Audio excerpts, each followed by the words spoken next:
Good morning, ladies and gentlemen, boys and girls. Welcome to another Sunday morning service coming to you from Grace Community Baptist Church, Secunderabad here in India. It's a joy to reassemble ourselves in the house of God and be seated here in the house of God, and then also to be able to broadcast the same over the YouTube channel. It's been a blessing to serve the community in this manner week after week. And we thank the Lord for the opportunity to serve Him in this fashion. In order to begin this service, let's look to God in prayer, committing ourselves into the hands of a thrice holy God. Let's pray. Father and our God, it is with grateful and thankful hearts we come into your presence this morning hour. We thank you for yet another Lord's Day extended in our lives, that we might reassemble ourselves to be in the house of God and to be in the company of God's people. God in heaven, we are so grateful, so thankful this morning for this opportunity and privilege you have given unto us. Heavenly Father, we pray that you would bless every detail of this service. I pray, Heavenly Father, that your blessings be upon the singing, the preaching of the word, the breaking of the bread, the reading of the scriptures. In every detail, I pray, Heavenly Father, that your blessing would be added to this our service. Committing the entire proceedings into your gracious hands, I pray this prayer in Jesus' precious name. Amen.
As we approach this hour of preaching, we turn our Bibles to the 48th chapter number 48 of the book of Genesis. I'd like to read verse 8 till verse number 20. And Israel, behold Joseph's sons, and said, Who are these? And Joseph said unto his father, They are my sons, whom God hath given me in this place. And he said, Bring them, I pray thee, unto me. I will bless them. Now the eyes of Israel were dim for age, so that he could not see. And he brought them near unto him, and he kissed them and embraced them. And Israel said unto Joseph, I had not thought to see thy face, and lo, God hath showed me also thy seed. And Joseph brought them out from between his knees, and bowed himself with his face to the earth. And Joseph took them both, Ephraim in his right hand toward Israel's left hand, and Manasseh in his left hand towards Israel's right hand, and brought them near unto him. And Israel stretched out his right hand and laid it on Ephraim, said, who was the younger, and his left hand upon Manasseh's head, guiding his hands wittingly, for Manasseh was the firstborn. And he blessed Joseph and said, God before whom my fathers Abraham and Isaac did walk, the God which fed me all my life long unto this day, the angel which redeemed me from all evil, bless the lads, and let my name be named on them, and the name of my fathers Abraham and Isaac, and let them grow into a multitude in the midst of the earth. And when Joseph saw the father laid his right hand upon the head of Ephraim, it displeased him, and held his father's hand to remove it from Ephraim's and unto Manasseh's head. And Joseph said unto his father, Not so, my father, for this is the firstborn. Put thy right hand upon his head. And his father refused and said, I know it, my son, I know it. He also shall become a people, and he also shall be great. But truly his younger brother shall be greater than he, and his seed shall become a multitude of nations. And he blessed them that day, saying, that to thee shall Israel bless, saying, God make thee as Ephraim and Manasseh. And he said, I'll repeat the verse 20.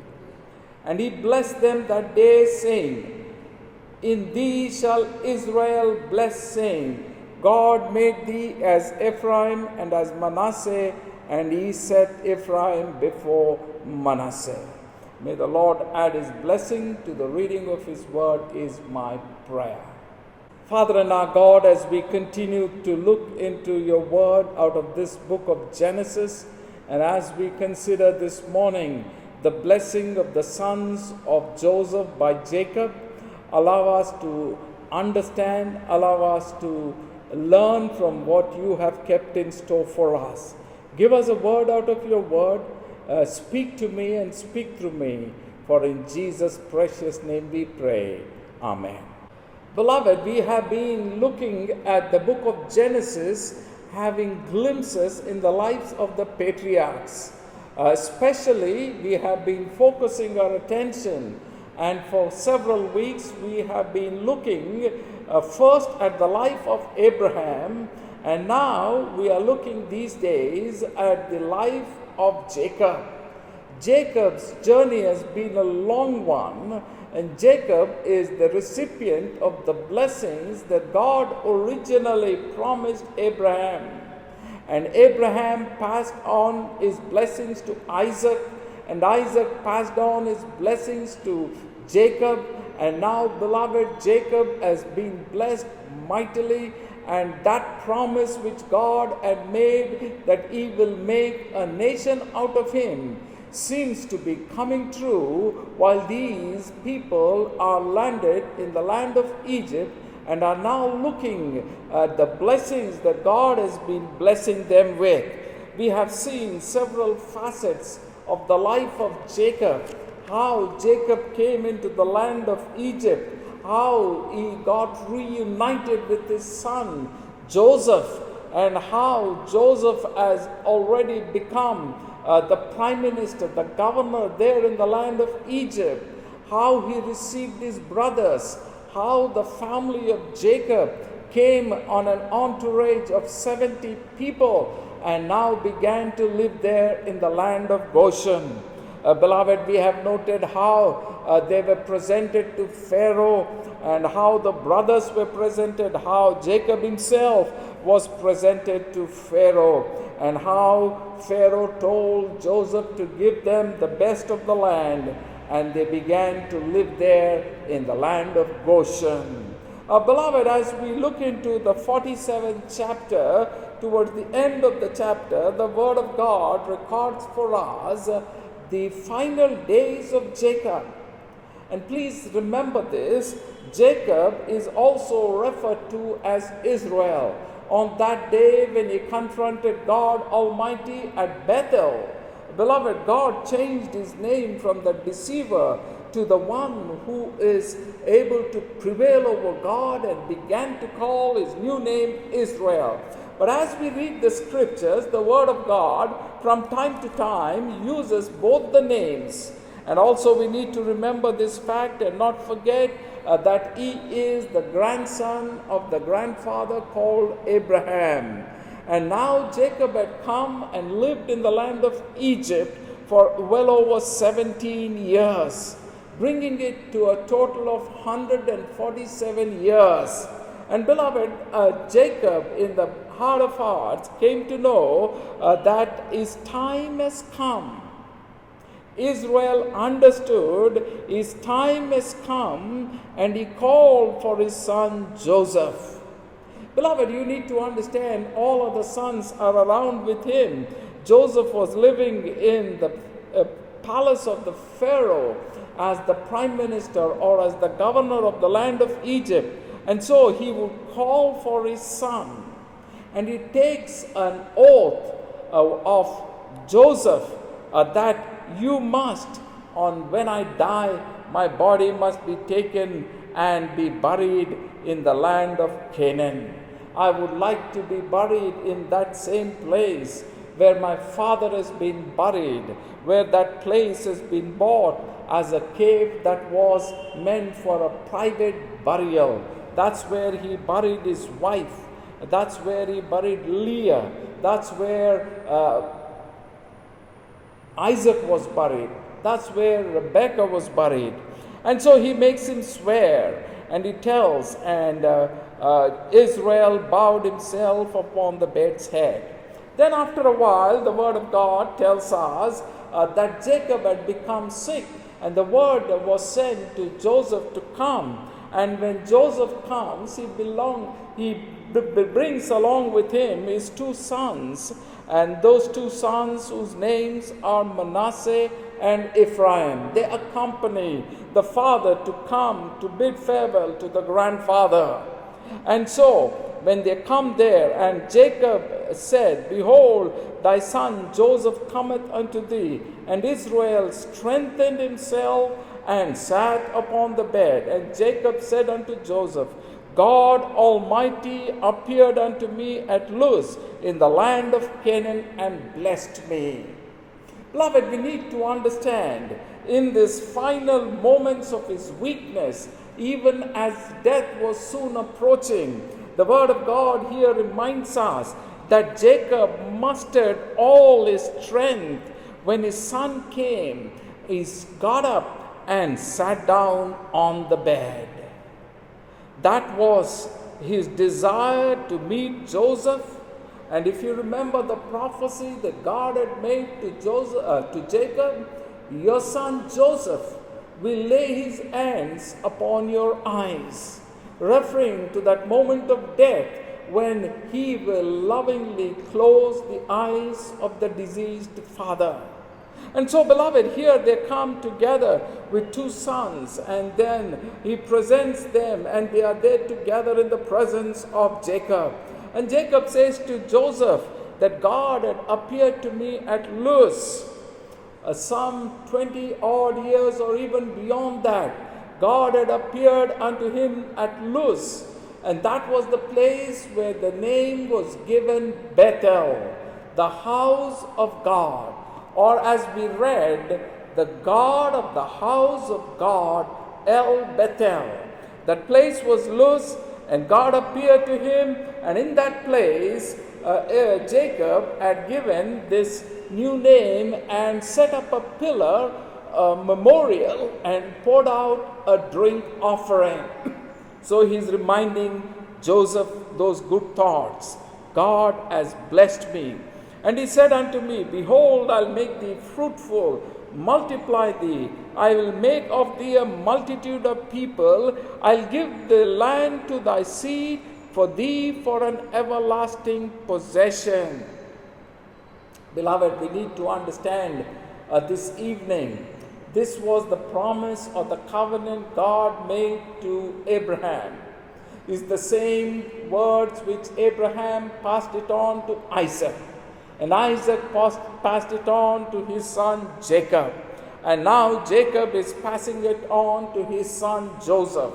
And beloved, by now, God has been in the process of fulfilling his covenant, whereby God has already blessed Jacob to be a multitude of people. His family is grown, and therefore Jacob is just reiterating, reminding the words of God Almighty to his son Joseph. And now the two sons, Ephraim and Manasseh, were born unto thee in the land of Egypt. Before I came unto thee into Egypt are mine. As Reuben and Simeon, they shall be mine. And beloved, here in verse number 5, what's happening is Jacob is actually summoning all his strength. He sat down there and he reminds us of the Almighty El Shaddai, and he tells him that he has promised to make me fruitful. And now he tells Joseph, these two sons of yours are actually being now adopted by me as my own sons. In other words, Jacob is telling Joseph, these two sons that are born to you in this land of Egypt will be mine. And from here on, they will be like unto me as Reuben and Simeon are. They were his two firstborn children. But remember, these two brothers, Reuben and Simeon, their hands were stained by sin, by way of bloodshed in the city of Shechem, in killing the men there. They disobeyed their father. Furthermore, we learned Reuben slept or had illicit relationship with the concubine of Jacob. And consequently, Jacob came to know, and he is what you may call under the curse of his own father. And as it were, to replace these two boys, two firstborn sons, he is actually adopting Ephraim and Manasseh as his own sons. And that's how, with the 10 sons that he has already had, the 10 children added to this, these two will join the band of the tribes of the Israel. Later on we will find Manasseh and Ephraim, especially Ephraim, would become a renowned tribe among the tribes of Israel. And therefore he tells, these two boys are going to be mine, and any more that you might have afterwards will be yours. And as for me, when I came from Padan, Rachel died by the land of Canaan in the way, when yet there was a little way unto Ephrathah, and I buried her there in the way of Ephrathah, the same is Bethlehem. He is recounting and he is telling how his beloved wife Rachel died en route, and now, beloved, he decides to bless these two children, the sons of Joseph. Israel blessed Joseph's sons, and he saw them and he said, "Who are these?" Joseph answered and said, "These are my sons whom God has given to me here in this place, Egypt. I bring them, I pray, unto me, and I will bless them." Jacob is telling his son Joseph, before I call it a day, before I conclude my journey on earth, before my eyes are closed once and for all, I am asking you, please bring them nigh to me. I am going to bless your sons. I am going to bless, as it were, my newly adopted ones.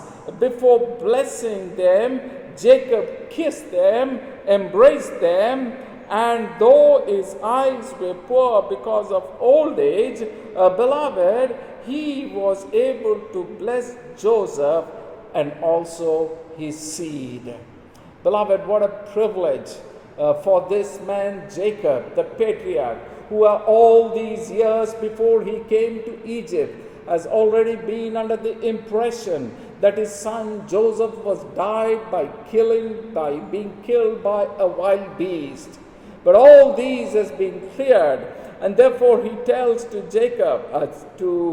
Joseph, "I thought I would not see you, but I am thankful that I am able to not only see you, but I am also able to see your sons, that is Ephraim and Manasseh." Beloved, he decides to bless him. But the word of God that I want to bring to your attention, Joseph brought them out from between his knees, and he bowed himself with his face to the earth. Beloved, when we look at this verse here, the word of God tells us how Joseph is still able to bow down his face to the earth in the presence of Jacob, his father. Please understand, this Joseph, who is being elevated to the status of a prime minister, of a governor in the land of Egypt, but when it comes to the matter of his relation with his father, he is fulfilling later on the command which we receive in the 10 Commandments: honor thy father and mother. Beloved, he is fulfilling that. And when we look here, he bowed down himself, and Joseph brings Ephraim in his right hand and presents to Israel to his left hand, and he brings Manasseh in his left hand and presents him to his right hand of the father.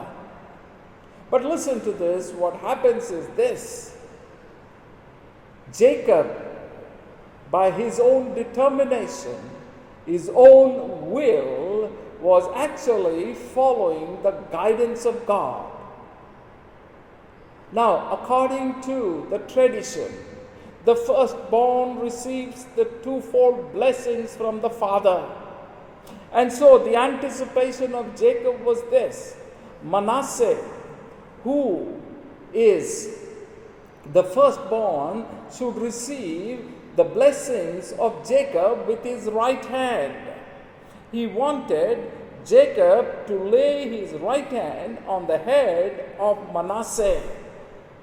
But notice what happens is this.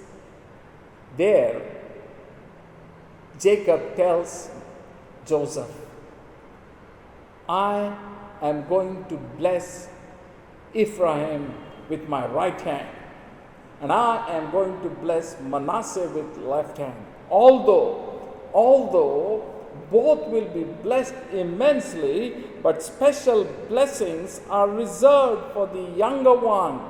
He told very clearly, "I know what I am doing." And he refused to bless Manasseh with his right hand.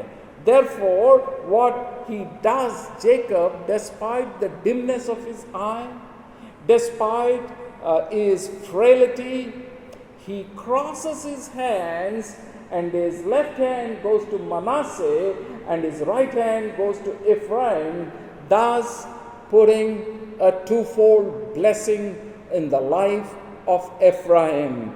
And beloved, the word of God now tells that God blessed him, and he told Joseph very clearly that the firstborn is not going to receive the full blessings, but Ephraim is going to, but both of them will truly be blessed.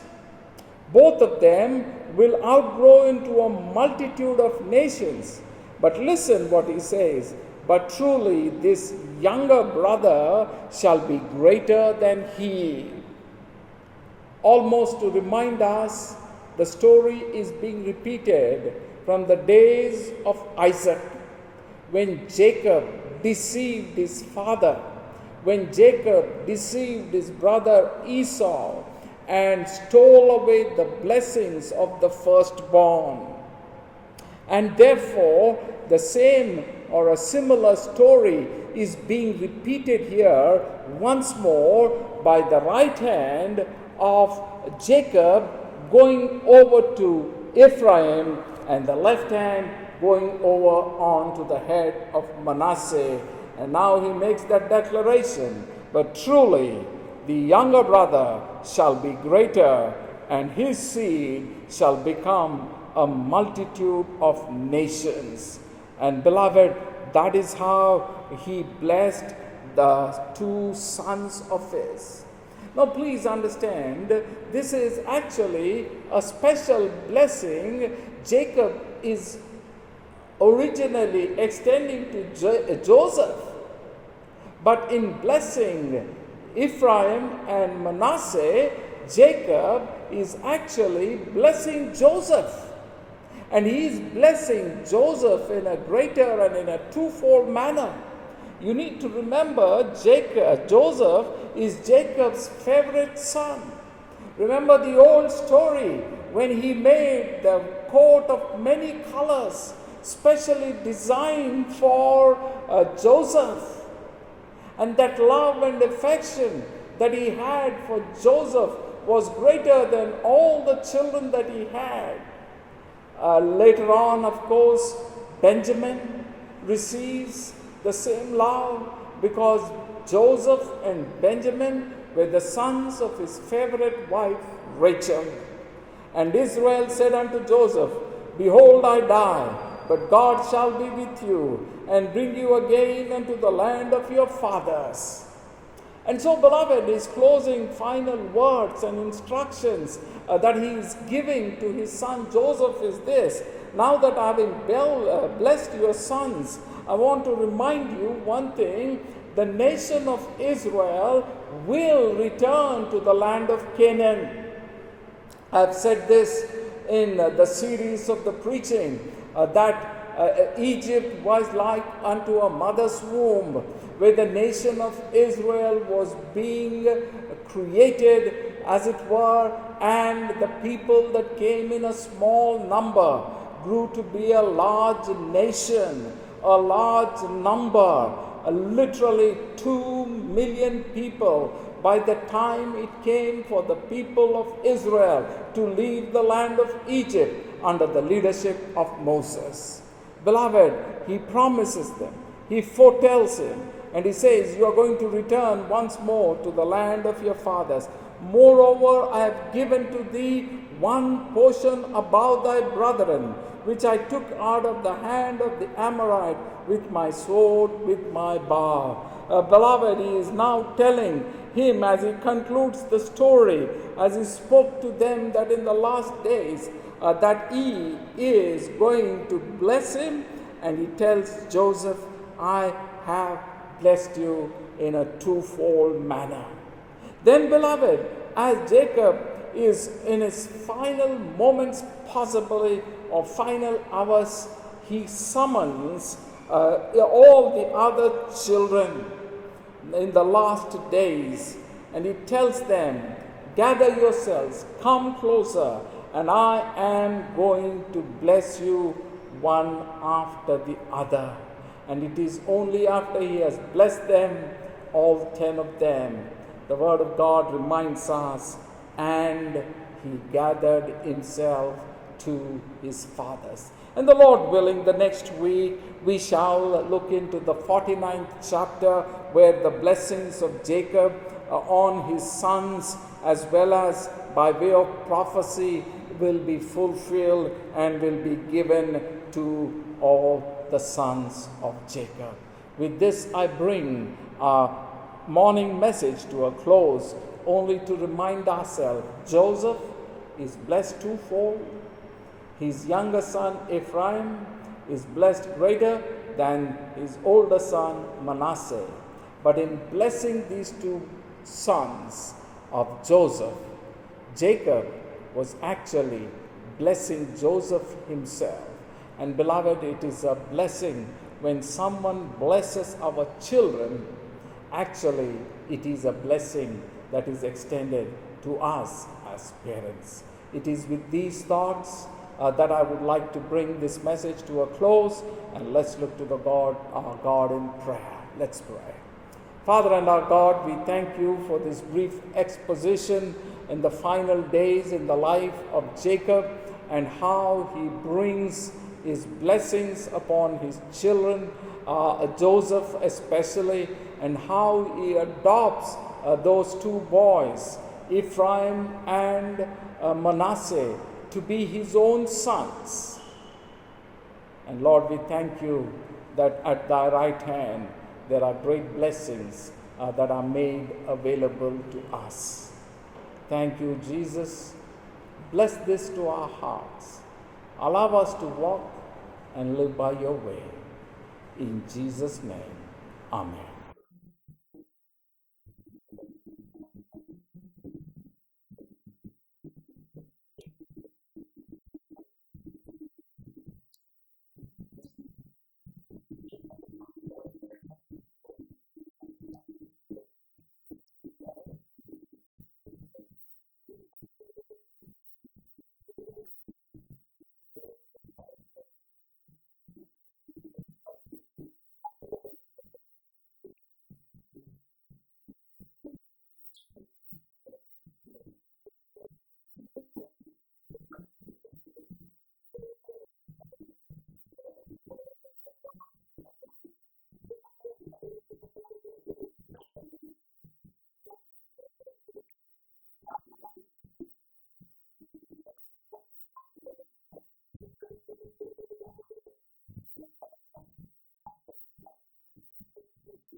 Once again, we thank the Lord for the opportunity to have served Him in this place this Sunday morning.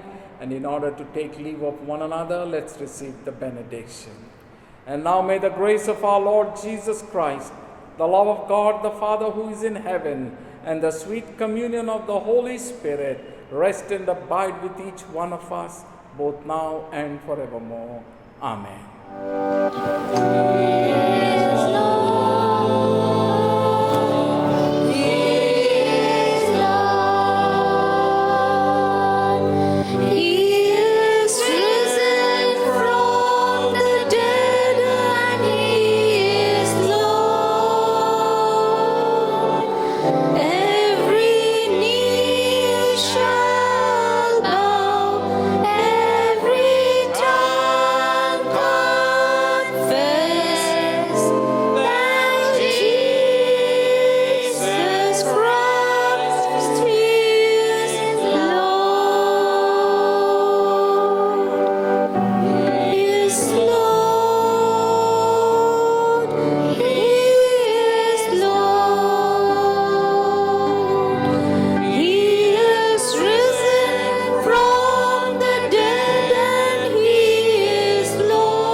Jesus.